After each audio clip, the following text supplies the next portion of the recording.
여러분 안녕 주무셨습니까? 참 좋은 아침입니다. 우리 2015년 9월 20일 화요일 말씀으로 드리는 오늘의 번제 함께 합니다. 민수기 27장 12절에서 23절까지 말씀으로 같이 합니다. 우리는 12절에서 14절까지만 같이 읽어보겠습니다. 시작.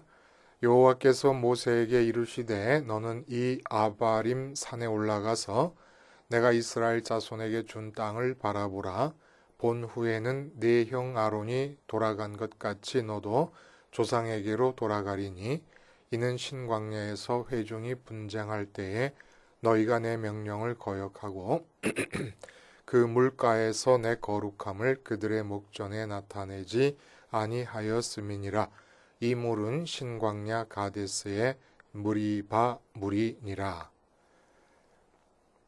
그 다음 부분에서는 이제 모세가 자기가 죽게 될 것을 받아들이면서 자기의 자리에 누구 한 명을 다른 사람을 세워 주실 것을 간구하고 하나님께서 여호수아를 세우는 내용이 나옵니다. 오늘 이 본문을 중심으로 음치, 경제치, 복지치라는 제목의 하나님 말씀 증거합니다. 음치는 다 아시지요. 그래서 음치라고 하는 말에서 힌트를 얻어서 경제치, 경제에 대해서 전혀 모르는 거예요. 음치가 음정과 박자를 제대로 못 맞춰서 음악에 대해 우리 시쳇말로 젠뱅이 아닙니까? 근데 경제에 대해서 그런 사람이 경제치고 또 말을 좀 만들어 보자면 복지치, 선민이라고 하는 사람이 노래도 잘 부르고 돈에 대해서도 빠삭하게 잘 아는데 복지에 대해서 모르는 사람이 있습니다. 이 이야기를 함께 해본다는 얘기예요. 부자의 인간관계라고 하는 책이 있습니다. 그 일본 사람 사이토 히토리라는 저자의 책인데 이분이 어떤 분이냐면 일본에서 유일하게 1993년부터 2005년까지 무려 12년간 일본 사업소득, 그러니까 부동산 소득 이런 게 아닙니다. 순수하게 사업을 한 일본 사업소득 전국 고액 납세자 총합 순위 10위 안에 들 만큼 거부, 12년 동안 거부인 그런 분이 책을 썼는데 부자의 인간관계입니다. 이분이 이 책에서 말하려고 하는 것을 명확하게 하기 위해서 질문을 합니다. 뭐라고 질문을 하냐면 좋은 사람인데 도대체 왜 돈 때문에 힘든 걸까요? 그리고 대답을 해요. 뭐라고 대답을 하냐면 바로 거기에 신이 주는 메시지가 있습니다. 신이 주는 메시지의 내용이 뭐냐? 당신이 하고 있는 일에 뭔가 오류가 있다는 걸 깨달으라는 것입니다. 신이 매우 친절해서 우리 사람들을 이유 없이 힘들게 하지 않는다는 거예요. 그래서 우리가 사람들이 말하기를 괜찮은 사람이야. 그리고 내가 나를 봐도 특별히 다른 사람보다 뭐 모나거나 악하거나 뭐 잘못을 저지른 것 그런 거 없는데 돈 때문에 힘이 들어요. 그렇다 그러면 오류를 깨우쳐 주시기 위한 신의 메시지가 그 안에 들어있다. 돈이 순조롭게 흘러 들어오지 못하는 이유는 오류가 있다는 얘기입니다. 그 이유가 뭐냐? 바로 잘못된 인간관계 때문이라는 거예요. 그래서 부자의 인간관계입니다. 다시 한번 정리하면 열심히 살았습니다. 근데 돈으로 인한 고민이 끊어지지 않는다면 그것은 돈의 흐름을 순조롭게 만드는 인간관계를 구축하지 못했기 때문이다. 이게 바로 핵심 주제예요. 따라서 참으로 좋은 사람일수록 반드시 돈과 사람 이 두 가지를 제대로 공부한 사람이다 이런 얘기입니다. 그러면서 이제 이 책에서 한 말이 바로 그거지요. 20세기는 전쟁의 시대였다 그러면 그렇게 말할 수 있지요. 냉전이 있었고 2차 대전이 있었고 뭐 1차 대전이 있었고 그러니까 그러나 21세기는 돈의 시대다. 그러므로 돈 문제 이것에 대해서 아주 마음과 주의를 기울여서 일부러 연구하지 않으면 안 된다는 겁니다. 그리고 돈을 노골적으로 드러내서 연구하고 관심을 갖는 것이 절대 부끄러워할 일이 아니다라는 얘기를 해줍니다. 근데 이 매끄러운 돈의 흐름이 내 삶에 유입되려면은 인간관계에 대해서 배우지 않으면 힘들 것이다 라는 얘기를 지금 하면서 마지막에 한 얘기가 이분이 한 얘기예요. 노래를 못하는 음치는 용서받아도 경제를 모르는 경제치가 되어서는 안 된다 라고 단호하게 말하고 있습니다. 경제치에서 벗어나려면 어떻게 해야 됩니까? 돈의 흐름을 가능하게 하는 인간관계를 구축해라 라는 얘기예요. 그래서 50가지의 방법을 제시하면서 매일 실천하면 어느새 나와는 그 주파수가 맞지 않는 사람은 결별하게 되고 나에게 돈과 운과 재수와 행복 등을 가져다주는 인간관계의 기적을 체험하게 될 것이다. 한번 읽어봤으면 좋겠어요. 여러분 한번 읽어보시지 않을래요? 이 저자의 의도를 염두에 두고 말을 해보자면 선민에게는 음치 용서될 수 있습니다. 그리고 더해서 경제치 아무 상관없습니다. 경제에 대해서 몰라도 돈에 대해서 몰라도 아무 상관없습니다. 영적으로만 바라볼 때 세상에 대한 백침이 이것이 선민에게는 성립할 수 있습니다. 뱀처럼 슬기로워하라. 불신자의 자식들이 더 지혜롭다. 라고 하신 주님의 말씀은 영적 이해타산을 분명히 하라는 얘기입니다. 내가 진짜 잃는 것이 무엇이고 얻어야 될 것이 무엇인가? 버려야 될 것이 무엇이고 지켜야 될 것이 무엇인가? 영적 가치에 대해서 지혜로우라는 얘기예요. 자, 문제는 선민에게 있어서 치명적인 것은 단호하게 안 된다라고 말할 수 있는 것은 복지치입니다. 열심히 살았는데 열심히 교회 생활하고 충성을 다했는데 복지가 이루어지지 않습니다. 마음의 평강도 없고 기쁨도 없고 감사도 없어요. 가볍지가 않아요. 마음이 방방 뜨듯이 가벼운 그런 삶이 유지가 되질 않습니다. 왜 나는 정말 우러나는 기쁨도 없고 우러나는 감사도 안 나올까? 복지를 잃었기 때문에 그래요. 노골적으로 복지에 대해 연구를 해야 됩니다. 왜 그렇습니까? 이 복음신앙, 십자가 복음을 믿는 신앙에 있어서 참 십자가처럼 참혹한 형벌이 없습니다마는 그러한 형벌의 주인공이 되신 예수님을 믿는다는 이 믿음에 있어서 기쁨과 감사라고 하는 주제가 아주 핵심적으로 중요한 것이에요. 타락이 에덴의 상실을 만들어냈습니다. 그리고 에덴을 상실한 사람들 중에 선택하셔서 하나님께서 다시금 약속의 땅 가나안 복지를 주십니다. 그리고 신약에 와서 그 에덴의 의미와 복지의 의미가 함축된 복음의 삶을 허락하시려고 하십니다. 그러니까 기쁨과 감사가 뭐냐? 참 신앙의 지수예요. 지수. 참 기쁨이 있느냐? 그걸로 참 신앙이 있느냐를 측정해낼 수가 있다는 얘기입니다. 그만큼 중요한 거예요. 그러면 참 기쁨이라는 게 뭐냐? 이 참 기쁨은 선민의 존재 이유요 자존심입니다. 정체성의 신분증이에요. 참 기쁨이. 그러니까 이 세상에 살면서 이게 중요해요. 이 세상 안에서 어디죠? 우주 공간이 아니라 이 세상 안에 인간 세상에서 참 기쁨. 그러니까 다른 불신자들과는 이유가 다른 기쁨을 누리면서 기쁨을 드러내는 것. 이게 존재 이유고 정체성을 표현하는 신분증이라는 겁니다. 그만큼 중요한 얘기예요. 자꾸 신앙 얘기를 하는데 기쁨 얘기를 하는 이유가 거기 있다는 거죠. 그러면 참 기쁨이라는 건 뭡니까? 쉽게 말하면 우리가 죽어서 화장터에서 내 몸이 불탄다고 가정해 봐요.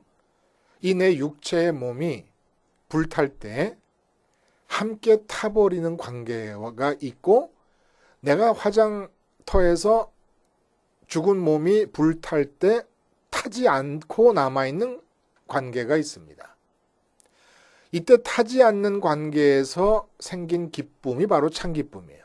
예를 들면 돈 때문에 기뻤다. 내가 건강하니까 기쁘다.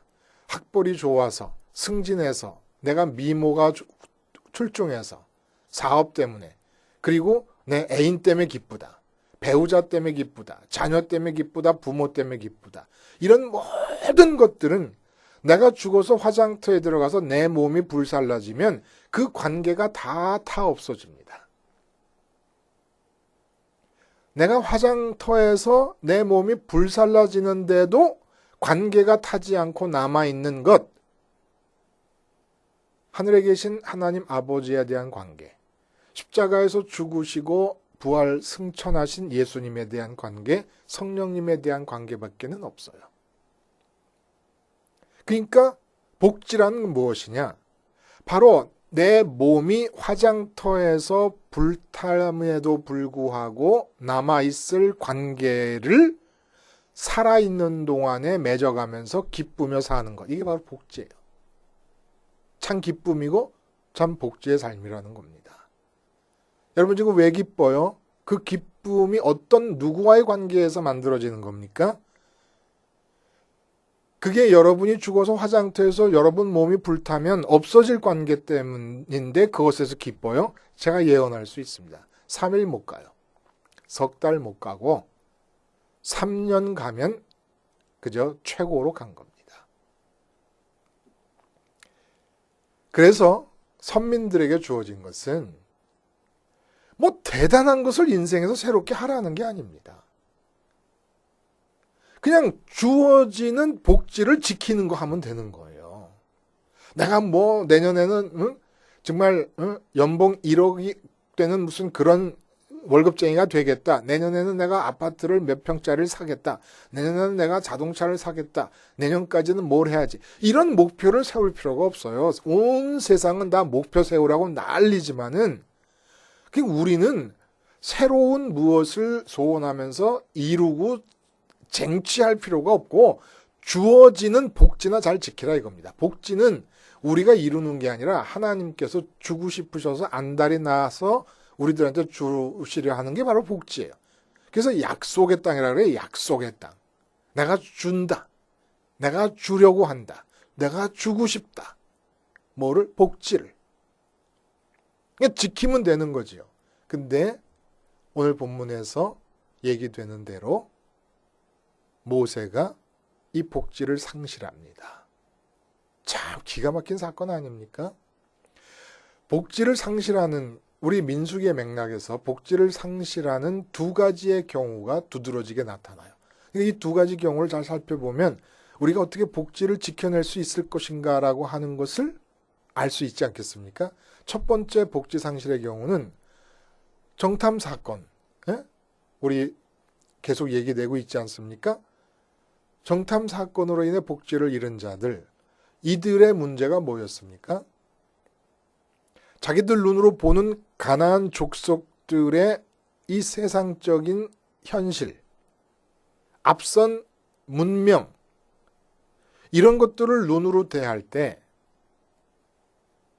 그런 것들과 얽혀있는 세상적 통념을 넘어서지를 못한 겁니다. 세상적으로는 그들이 강합니다. 우리는 오합지졸입니다. 그러면 강한 자와 오합지졸이 전쟁을 했을 때 그 결과가 어떻게 될 것이냐? 통념상 오합지졸이 그냥 묵사발되는 거지요. 이 통념을 넘지 못한 겁니다. 그러나 여호수아 갈렙은 어떻게 이 통념을 넘어섭니까? 마음이 가나안 족속에 가서 닿아서 접촉하며 반응하고 판단하지 않고 그 마음을 하나님께로 보내서 하나님의 약속에 접촉을 합니다. 하나님께서 430년 전에, 아니 이젠 470년이 되나요? 40년이 지났으니까 470년 전에 아브라함에게 약속하셨던 그 약속을 500년 동안 쥐고 계십니다. 포기하거나 망각하지 않고 계십니다. 그 점에 마음이 닿아서 하나님의 약속에서부터 출발해서 말을 하다 보니까 우리의 밥이다라는 얘기를 하는 거예요. 통념을 넘어서게 됩니다. 그렇다면 모세가 가나안 복지를 이룬 것은 정탐꾼들이나 정탐꾼들의 말을 들은 이스라엘 백성들과는 전혀 달라요. 왜냐하면 모세가 하나님의 약속을 안 믿었을 리 없습니다. 모세는 사람들 때문에 복지를 상실하는 겁니다. 이거 기가 막힌 일입니다. 우리 아까 말한 책, 그 부자의 인간관계라고 하는 책이 있지 않습니까? 여기서 이 저자 사이토 히토리 씨가 말을 하는 것이 뭐예요? 돈 때문에 문제가 있다 그러면 왜 돈이 문제가 생기느냐? 돈의 흐름을 원활하게 해주는 인간관계에 문제가 있기 때문에 돈 때문에 자꾸 고민하는 일이 생긴다라는 얘기를 해줘요. 근데 모세가 바로 이렇게 되는 거예요. 어떻게 되느냐? 인간관계 때문에 복지를 상실합니다. 정탐꾼들은 자기들 눈에 보이는 환경에 대한 이해를 잘못했기 때문에 복지를 상실한다 그러면 모세는 인간관계에서 문제가 생겨서 복지를 상실해요. 그 부자의 인간관계라는 책에서 말하듯이 인간관계가 좋으면 돈이 원활하게 내게로 들어와서 순조로운 흐름을 탈 수 있다라고 말하는데 그것과 비슷한 거로 그것과 마찬가지로 할 수 있는 얘기는 인간관계에서 복지가 상실되기도 하고 유지되기도 하고 지켜지기도 합니다. 도대체 이 모세가 인간관계를 어떻게 했길래 가나안 땅을 상실하게 되었고 못 받게 되었느냐? 여러분, 정말 모세에게는 어울리지 않는 것 같지만 하나님께서 그렇게 평가하신 거예요. 그 민수기 20장에 무리바 물 사건이 있지 않습니까? 뭐라고 하나님 모세한테 얘기를 하시냐면 하나님을 믿지 아니하고 그러므로 하나님의 거룩함을 드러내지 않았다. 이렇게 얘기하십니다. 하나님을 믿지 아니하고 생각할수록 참 기가 막힌 일이에요. 그러니까 우리는 뭐라고 생각하냐면 의인은 없나니 하나도 없다 라고 말했던 것처럼 모세도 그렇지 우리보단 훌륭하지만 이렇게 하고 넘어갈 일이 아니라는 거예요. 좀 생각할 게 좀 있지 않겠습니까? 예를 들면 비누하스 얘기 알잖아요. 그렇죠? 바알 숭배로 인해서 하나님이 진노할 때 이스라엘 족장 중에 한 사람이 그 미디안 여자를 끌고 막사에 들어가서 관계를 맺으니까 비느하스가 창으로 찔러 죽였습니다. 둘을 다. 그랬더니 하나님이 뭐라 그러시냐면 나의 질투로 비느하스가 질투하였다. 그래서 하나님이 진노를 멈추십니다. 그러면 그 무리바 물 사건 때 이스라엘 백성들이 보였던 원망과 불평 하나님이 진노하십니다. 그리고 모세도 백성들에게 진노합니다. 그러면은 그렇게 말할 수 있지 않아요? 하나님의 진노로 진노했다. 하나님의 질투로 질투한 비느하스의 경우처럼. 근데 하나님께서 진노하시는데 이번에는 하나님의 진노로 진노하는 것 같이 보이는 모세에게 하나님을 안 믿었다. 나의 거룩함을 드러내지 않았다. 이렇게 얘기를 하십니다. 이게 무슨 얘기일까요, 여러분? 이게 다른 거예요. 비느하스는 이스라엘 백성과 바알과 하나님의 삼각 구도가 형성이 됩니다. 여기서 질투라는 말이 나온 거예요. 그래서 이스라엘 백성이 바알을 좋아하니까 하나님이 바알을 적대시할 수밖에 없는 상황인데 비느하스가 그 하나님의 바알에 대한 적개심으로 바알 숭배하는 이스라엘 사람들을 죽인 겁니다. 삼각구도에서 질투.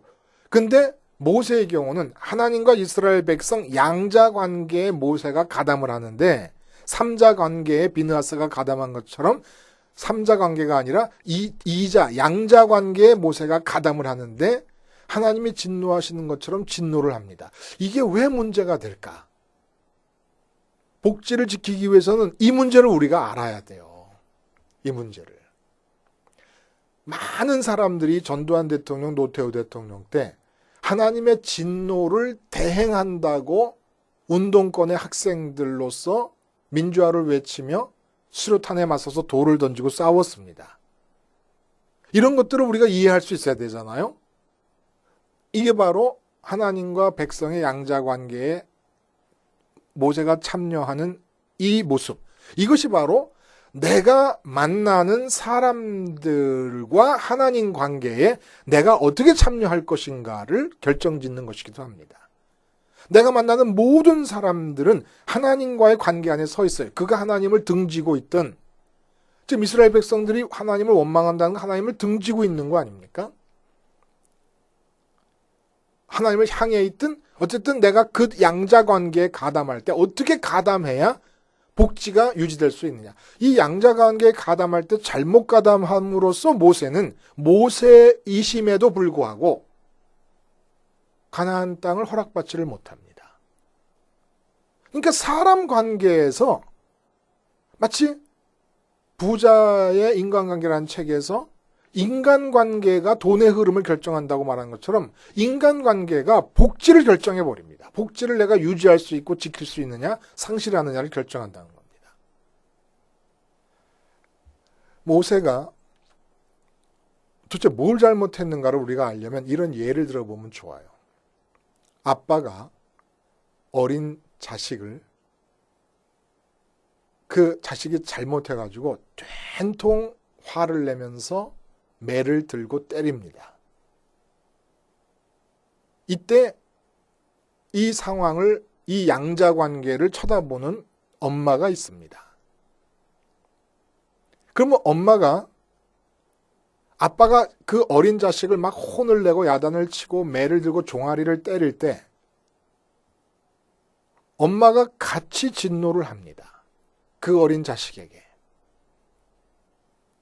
그러면서 저런 놈은 맞아도 싸.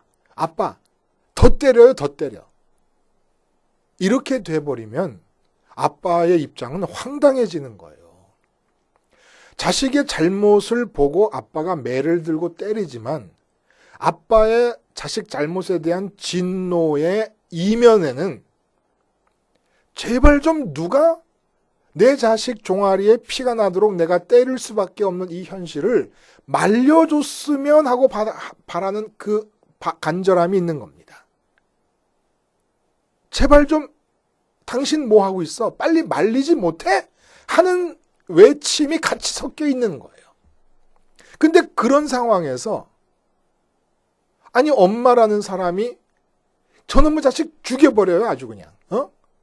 이렇게 나온다 그러면 그 여자는 누구냐면 그 아이를 낳은 생모, 본처가 죽은 다음에 제취자리로 들어섰다고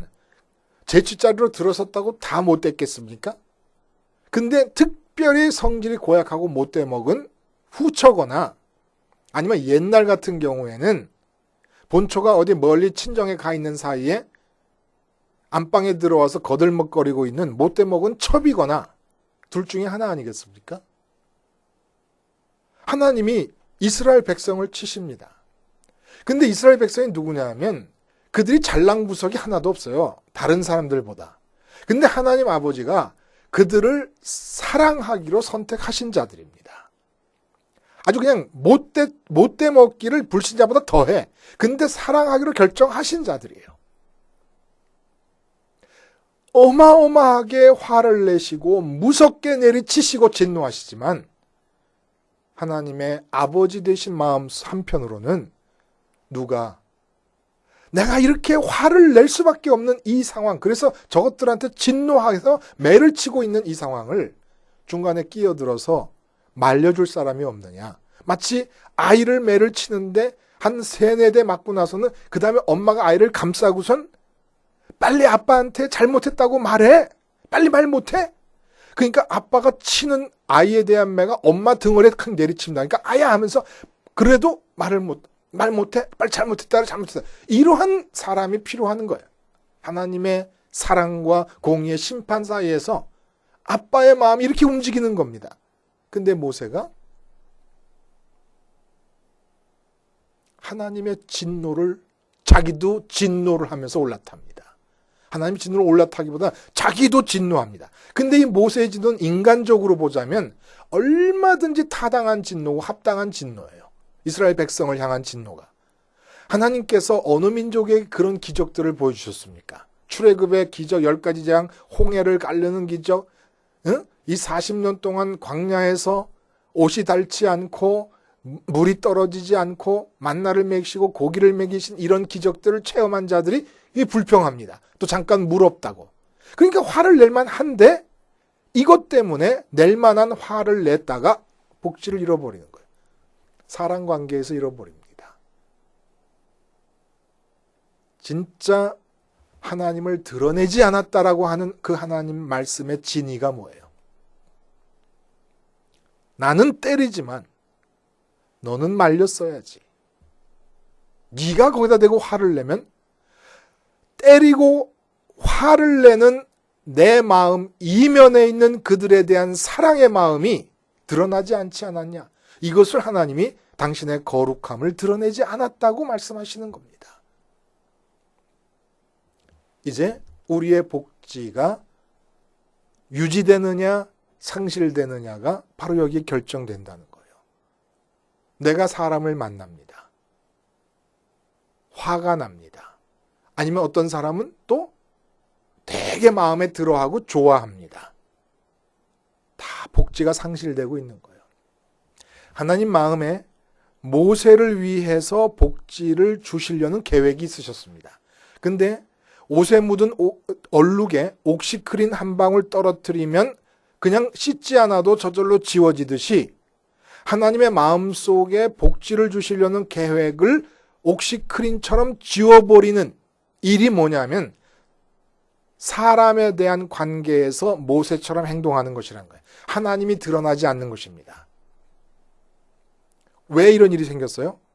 모세는 자신도 모르게 늘 마음이 하나님께 붙어 있어야 될 사람이 어느덧 백성에게 마음이 붙어 있었어요. 우리가 이 손을 더울 때 찬물에 집어넣으면 차가워, 시원해 하고 반응을 보이는 것처럼 모세의 마음이 백성들에게 붙어 있다 보니까 백성들의 상태에 대해서 차가워, 뜨거워 하면서 반응을 보인 겁니다. 그러면 안 되는 거예요.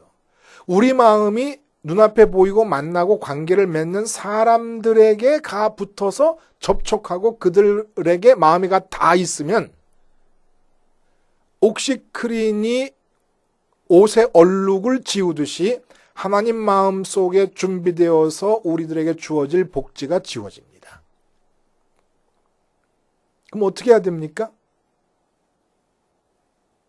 우리는 항상 마음을 하나님께 둬야 돼요. 그 얘기를 오늘 여호수아가 지도자가 되는 과정에 대한 설명에서 하나님이 하십니다. 이전에는 모세가 하나님을 직접 대면하고 하나님의 말씀을 듣고 이스라엘 백성을 이끌었어요. 근데 여호수아는 어떻게 해야 되냐면 엘르아살 제사장, 대제사장에게 여호수아가 와서 하나님의 뜻을 듣습니다. 그러면 백성들은 엘르아살의 말을 들은 여호수아를 따라갑니다. 결국 엘르아살을 통해서 하나님의 뜻이 백성에 전달되는, 이건 뭘 뜻하는 겁니까? 이제는 모세가 하나님도 보고 백성도 보는 그런 상황에서 둘을 나눠가지고 엘르아살 대제사장이 하나님만 보게 한 거예요.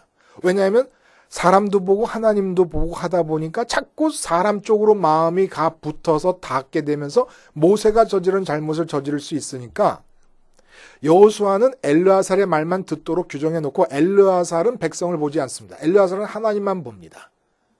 그래서 하나님의 마음에가 닿는 일을 전담합니다. 그리고 여호수아가 백성을 향해 있습니다. 그러면 뒤에서 엘르아살이 여호수아에게 얘기해 줘가지고 이 여호수아로 하여금 절대로 백성을 따라 움직이지 않게 엘르아살의 말만 듣게, 엘르아살은 백성을 안 보고 하나님만 보게 체제를 그렇게 만든 거예요.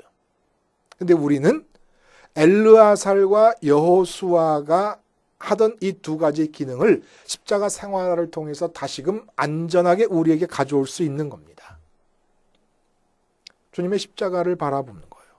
십자가를 바라보면 내 마음이 하나님께로 갑니다. 하나님께로 가면, 하나님께로 가서 십자가를 보면 거기에 어떤 마음이 표현되어 있습니까? 내가 만나는 그 사람에 대한 하나님의 마음이 또 십자가에서 표현되어 있는 거예요. 십자가는 나를 향하신 하나님의 마음이면서 또 그 십자가를 받아들여서 내 마음이 하나님께로 가고 나면 내가 만나는 사람에 대한 하나님의 마음의 표현이기도 합니다. 그래서 그들 앞에서 결국 우리가 할 수 있는 일은 하나님의 마음을 표현해내는 건데 십자가를 드러내는 거예요. 십자가를 드러내면서 나의 복지가 지켜집니다. 하나님의 마음을 표현하고 내 마음이 절대 그 사람의 예를 들어 북한의 김정은이를 본다. 우리 마음이 김정은 닿으면 안 돼요. 일본의 아베 수상을 본다. 아베의 마음이 닿으면 안 돼요. 시어머니에게 닿으면 안 돼. 며느리에게 닿으면 안 돼. 배우자께 닿으면 안 돼. 좋은 애인에게 닿으면 안 돼. 그러면 복지가 상실돼요. 옥시크린이 얼룩 지우듯이 지워집니다. 우리 마음은 어떻게 하든지 십자가에서 부활하고 승천하신 주님의 동선을 따라 아버지께 가서 아버지께 닿아야 돼요. 그래야 복지가 유지되는 가운데 내가 만나는 그 사람과 하나님 사이의 접촉점으로서의 역할을 수행해 나갈 수가 있습니다. 선미는 음치 괜찮아요. 경제치 괜찮아요. 하나님이 책임지세요. 그러나 복지치 이거는 돌이킬 방법이 없습니다. 기도하시겠습니다. 하나님 아버지, 모세가 가나안을 상실한 단 한 번의 실수, 그 실수를 통해서 우리에게 복지를 지킬 수 있는 길을 보여주시니 감사합니다. 복지치의 자리에서 벗어나 십자가를 생활화하여 하나님의 마음만을 드러내며 복지까지도 지키는 삶을 살게 해 주시옵소서. 예수님의 이름으로 기도하옵나이다. 아멘.